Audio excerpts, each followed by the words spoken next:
All right, so here's the thing. Money doesn't actually need to exist, right? We've been indoctrinated with it for so long now that most people actually literally think it's a part of nature, right? That it's always existed. So the first thing that I always get from people when I tell them money doesn't need to exist is they say, well, then how would you pay for things, right? Which is kind of the thinking that you're along right now is, well, how would we do this if money didn't exist? How would we get food? How would we get food? Okay. So, because we are so indoctrinated into this idea of money right now, right?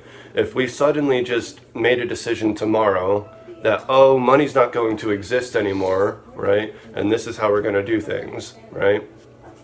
The world would go pretty fucking crazy really fast because everybody would have so much cognitive dissonance not knowing how to operate without money that the first thing that people would probably start doing is going out and raiding stores because they don't know what the fuck is up. They don't know what's going on. They're just like, oh my God, there's no money anymore. What are we going to do?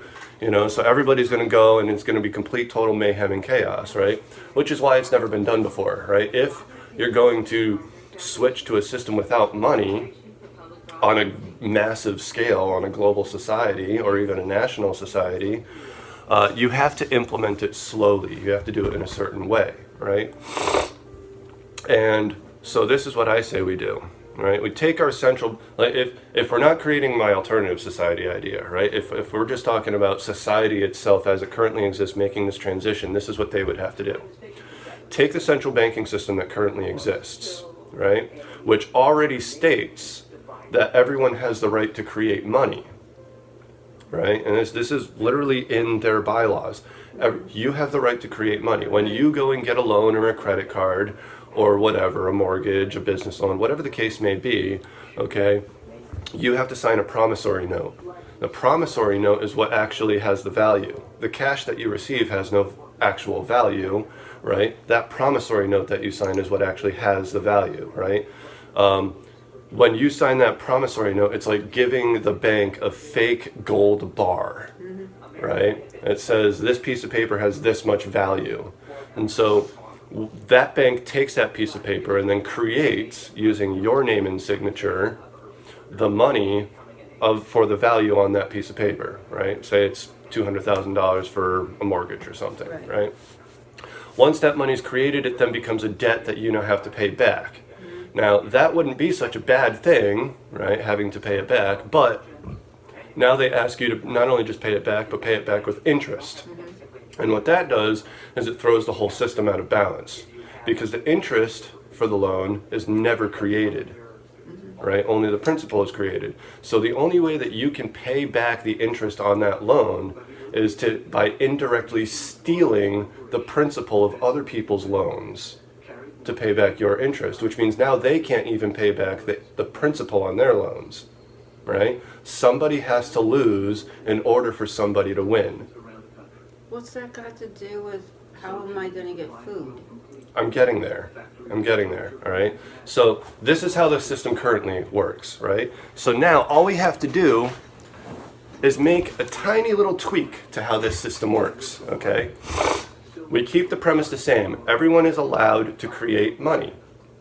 But now you tweak it so that instead of creating a money for a loan or for a credit card and calling it a debt, all right, you create money for every transaction and you don't call it a debt. All right, you call it a credit, right? A positive number, not a negative number, okay?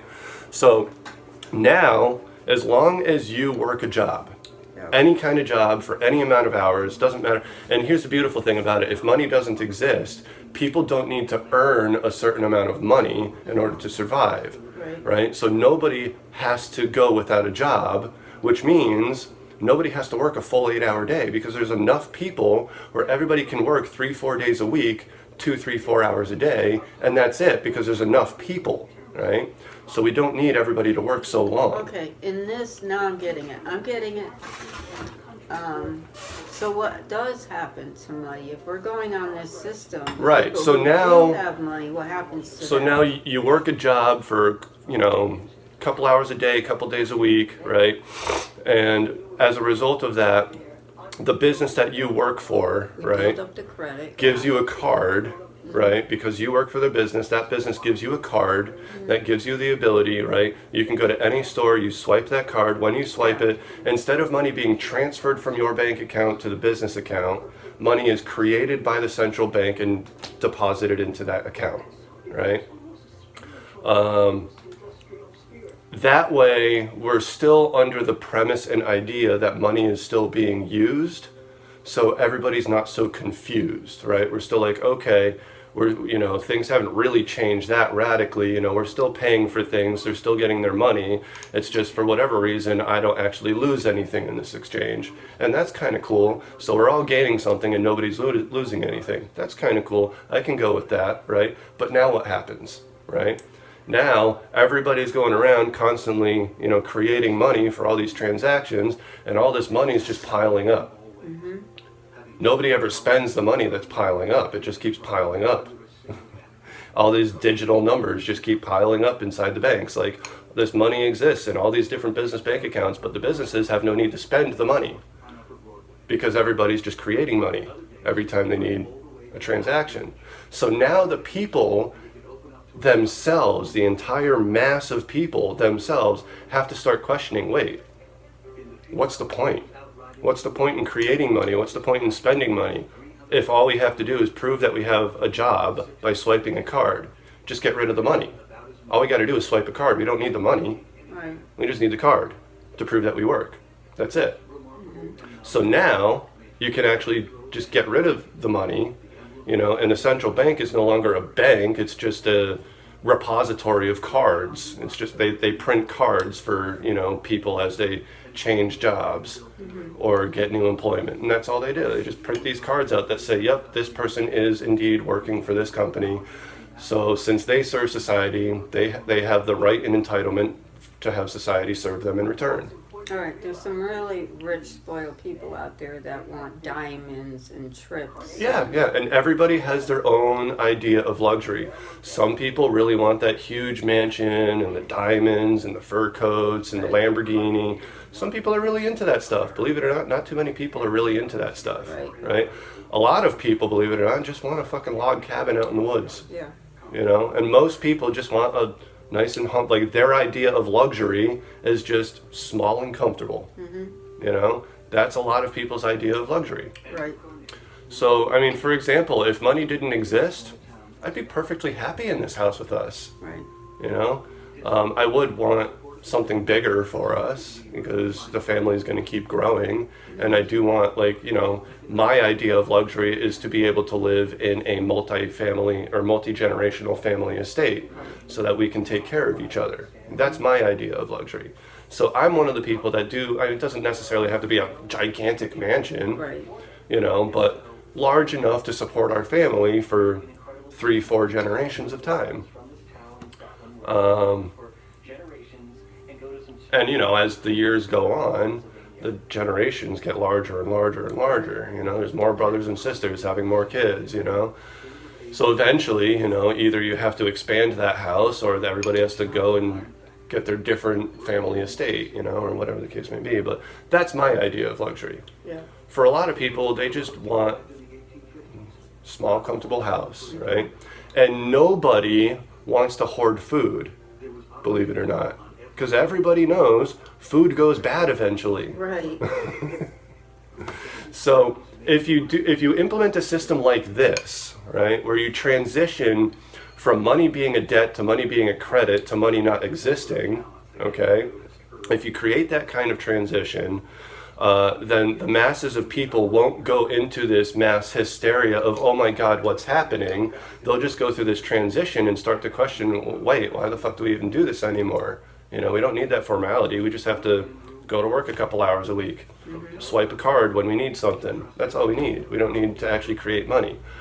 And so nobody's going to go through the mass hysteria. Nobody's going to go raiding stores, right? So everybody's just going to get back to work, supporting society, and everybody's just going to go and get whatever they need when they need it. The one thing I think that will probably happen is a lot of clothing waste. Yeah. A lot of people are going to start wasting clothes Because one of the first thing a lot of poor people are going to do is they're going to go out and get a whole new fucking wardrobe. Wow. You know? Because that's the one thing they don't have that they've really wanted for a long time is a nice wardrobe. Right. You know? So there will probably be a lot of clothing waste at first. But here's the beautiful thing, right? If you don't have to worry about profit, if you don't have to worry about people getting paid and money, the existence of money, now we have the full capability to recycle everything. Right, I was just going to say that. Right, Recycle because the clothing. we don't recycle right now because there's no profit in it. Mm-hmm. There's more profit in just wasting it and throwing it away than there is in recycling it. But if we don't have to worry about money and profit, Right. now we have the full capability to recycle things. Mm-hmm. Now you don't throw things in a trash anymore. Everything goes into some sort of recycle bin, and different recyclers pick up different things and literally recycle them. And then the resource-based economy just keeps these recycled materials distributing throughout society as needed for the products and services that need to be rendered. So can we do things way better than we've ever done them? Yes, but we not only need powerful people in high places to make these decisions, but we need the 7 billion people around the entire planet to support and agree with this idea. And since that's probably not going to happen, because governments that have been established for a long time do not want to change themselves, they're very happy with the way they work, they're very happy with the control that they have. So I personally think that the only way we're actually going to bring this solution into reality is by the people themselves coming together to create our own alternative society with this meritocracy type system that I keep talking about, where everyone's equal. We create our own central banking system to, support our own alternative society, the way I just described, just like the central banking system that I just described, where we create money but we don't have to spend it, right? And it'll take a lot longer that way. If society itself just made this one change in the central banking industry, in 20 years, the governments would completely reform themselves to a much more equal way of being with everybody. Would be just start, we'd be like a commune. Well, that's. I mean, a lot of people have done that. There's a lot of communes all around the world. They don't use money. They don't have a government. They do just fine, right? But, people have only been able to get enough people together to create a small commune. And Oroville in India is the largest of these small communes. They have 2,800 people. Wow. That's it. 2,800 people. Yeah. That's the largest commune in the world. With no money and no government. And it's proof that it works. No money and no government, right? You just have to implement the right system. But here's the thing. It's difficult when you got all this other society going Well, on around right. you. We need a global solution for Right. this, right? And the meritocracy and the banking system the transition that I plan on going through is a solution for the entire global society, right? The communes are very much less organized than my meritocracy is. So things are still kind of chaotic in the way that they do things. I mean, the smaller the commune, the easier it is because there's less people, so it's easier to make decisions. Oroville, having so many people, I imagine they have some sort of system that they use to organize information flow and make decisions. I don't know what it is, but I imagine they must have some sort of system. But if you want an entire global society of billions of people to be free, equal, and sovereign, then it requires a massive amount of organization, right? You do need to have some sort of government. The question is, what kind of government, right? Right now, we have a government that is so far removed from the actual functions of society that our government doesn't even actually know anymore how society actually functions. They have no idea how to run a business, except Trump, because he actually is a businessman. They have no idea how to actually organize teams of people to actually produce high quality results, right? No idea how to do any of this. They're so far removed from our society. The way our government should be, okay, is, well, first of all, every person is a member of the government. every single person is the government. The people of society are the government. Well, that's the way it's supposed to be right now. That is the way, We, the but people. no, it's not. The way it is right now, the people vote for a representative. They vote for that representative because the representative says, I'm going to do this, this, and this. Well, the representative But then that is supposed representative to gets into there. represent- Exactly. Then the representative gets in there, and he doesn't do this, this, and this. He Right. does that, that, and that. Right. Right? And that's a self-corrupting system. If you can vote for the person, but you can't vote on the decision, then you have no control or power. Right. Right? All the power and control rests in the hands of the government. Right? The government should be the entire population of people. Right? And the people that are, well, in our hierarchical perspective, the people that are on the bottom of society, right, in the meritocracy, there is no up or down, so there's no bottom of society. Everyone's equal. So this would be the innermost or the outermost. I always get confused on how that works, but basically it's the equivalent of what we now call the bottommost people, right? These are the people that should have the actual decision. Not only who gets voted into what position, but, you know, when a decision needs to be made to change a law, change a policy, change a procedure, whatever, you know, it should be the people that vote on the decision that ends up getting made, right? And it doesn't matter, like, anybody can make a proposal, right? The person in the position of responsibility can make a proposal. This guy over here in this business over there that just does stocks shelves for a living, you know, if he sees that a certain law that we have in effect right now is a potential problem, he can make a proposal wherever, you know, the buck stops for that, you know, holosphere, because everything's now in spheres of influence, right? And the people only vote for what affects them within their sphere of influences, right? So if it affects the entire globe, then everyone on the planet has to vote. But if it only affects this business or this, you know, region of society, then only the people in that region vote, right?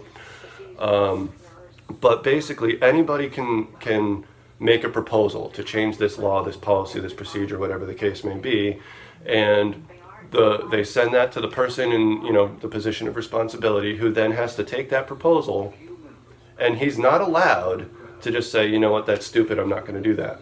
He's not allowed to do that. He receives this proposal. He has to send this proposal out to all of the people within his holosphere that are affected by that proposal.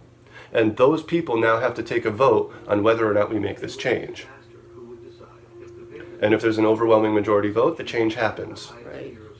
Right? Now you have a self-correcting system instead of a self-corrupting system. Why? Because everybody has to make a decision. It has to be an overwhelming majority to make sure that, you know, it's a majority decision that's going to stick for a long time before it's implemented, so that to make sure that the least amount of people will be negatively affected by it as possible, and the most amount of people will be beneficially affected as possible. Mm-hmm.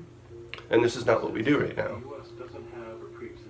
This is the way it has to be. And so how would you implement that? Right? Everyone is the government. The people vote for everything. So how do you organize the positions of responsibility in the government? All right?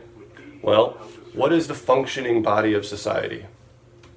Commerce. Not government, commerce. The businesses that provide the products and services that keep society running. These are the functionality of society. These are the things that should make up the government of society, right? So the people are the government. They make the decisions. But the people in the positions of responsibility that actually run the functions of government that any other individual business isn't doing is made up by the business owners themselves. They create the local bodies of government amongst themselves in their own local areas. What kind of business owners? All business owners, whether they're sole proprietors or just, you know, small family businesses to even, you know, larger local municipal businesses. If it's a business that serves a function in society, that person is on the local council of their local municipal government. All right? And amongst them, they vote for somebody, well, the people actually vote for somebody amongst this group of people to be the representative of that municipal government who represents them at the National Council of Government. Right. And then the people vote for somebody in that national council of government to represent them at the global council of government. Like the Congress And the now Senator. government is actually interwoven into society instead of being a separate entity from society. So you're just recreating our government instead of calling it a senator and a governor and a congressman. It's the same, but instead of having 3 layers of government per nation, you have 3 layers of government per globe. Global? Correct. Wow. So the state will be your locality. That will be your local municipal government, right? The borders of the state. If you operate within that state or province, right, Like then the you are a United member of that States? local government as a business owner. Like the United States and England? Right, so There's if- no more Connecticut, Florida. Well, these boundaries still exist, right? Because the United States government still exists, right? And these boundaries still exist for their organizational purposes and their government. So all we're doing is using those currently existing boundaries to determine how we're going to organize our government. But instead of doing it, starting on a town basis, right? We started on a business basis. Instead of having different towns, we have different businesses, right? Because our nation is a network of people, not based on borders and boundaries. So the business is now the town, the small community. And these businesses come together to create the state or provincial layer of government. And then the state and provinces within a nation come together to form that national layer of governance. And then these nations come together to form the global nation of governance. Right? And every nation and every state can have, its own minor differences in the laws and how they operate, just like it currently does, as long as none of their laws or policies contradict the global laws and policies, which must at all times be the absolute simplest form of laws and policies in order to allow all the various nations and states and provinces to be able to form their own cultural differences. Worldwide, huh? Yes. I have been thinking about this for 20 years, planning on this for 20 years. I have no idea how that's going to happen. Well, this is how it's going to happen. An invasion of aliens? Once people start gaining awareness of this, once people start actually saying, hey, this is a really good idea, this is how we do it. First, we get whatever few amount of businesses around the world that actually want to join this alternative society. We come together and we form the first layer of government among us, right? And for now, we'll just call that the local government, because maybe at first we only have 7 or 8 businesses around the entire world that are actually part of this alternative society, right? And then it starts to grow, right? Because now people are seeing how this alternative society actually works and what it does. It starts to grow, right? More people start getting involved, and so our local municipality now breaks off and becomes the national municipality, because we have so many people in these local groups joining that local group. So now we break that into the local municipality and call the other one the national municipality, right? And then it continues to grow to the point where these local municipalities get so large they actually have to form their own national government layer, right, all over the world. And so now we actually have the 3 layers of governance in society as it continues to grow. Now we've grown to such an extent we can implement our own alternative banking system and actually literally make everything free for everyone. Give everyone that's a member of our society free access to everything. And it could be from any other nation, right? Because when we swipe the card, if it's a business within our society that uses the currency holocoin, then it creates holocoins and deposits it into that bank. But if we shop at a business in the United States of America that's not domiciled in our nation and uses the US dollar, well, we swipe our card there and our bank creates and transfers USD into their bank account. You Right? got my head spinning so bad right now. My eyes are even See? starting to See, spin. this is the level of cognitive dissonance that our entire world has been indoctrinated into. That's what makes it so difficult to actually see that we actually can have freedom, equality, and sovereignty for all. But wow, Seth, it's just... I know. All right, you gotta stop and give me a breather. Okay, we'll call that the end of this video. Hopefully that's enough information for everybody. Oh, my eyeballs. Okay, so my mother just asked me, how do you do this without going to war? Very important question. Very glad she asked. All right, so the biggest problem with every national government right now is the fact that they are way in over their heads in debt, okay? And even if they wanted to, they can't make good on that debt because the interest for the money that they owe was never created, okay? So it's impossible for them to pay off that debt. So what happens when our alternative society starts creating money for them and injecting it into their society? Suddenly, the interest to pay off their debts becomes available. And that allows them, being able to pay off their debts, to make good on those debts, to actually come to the fact that they can realize their freedom from these central banks eventually, right? Yeah. So these national governments are going to consider us an ally because we're actually benefiting their society, not only with our products and services, which are of a much higher quality because we don't have to worry about profit, but also with the money that we inject into their economy so that they can pay off their debts. Right? So now when the banking system comes around and the Illuminati say, you got to send your armies after these people, you think they're going to do it? They're going to be, hell no, man, we need these people. No, it's true because that's how the Ottomans worked. They took care of their enemies. Yep. They can't destroy you if they depend on you. Right. And they will depend on us. Financially, yeah. Financially, and with the quality of our products and services, they will depend on us. Eventually, our alternative society will be the ones maintaining and upkeeping the road systems in their society for free. They won't have to pay for it anymore. Right. You really think they're going to want to get rid of us? Okay. True. It does work. See, I have been thinking, I've been at this for 20 years now. People always keep coming to me with, what if this, what if that? And after 20 years, I think I've heard every what if, and I've come up with a solution for every what if. Wow. Cool. All right, everybody. So if you haven't subscribed yet and you want to, make sure you do that. If you want to make sure that you're receiving notifications, make sure you click the little bell icon next to the subscribe button.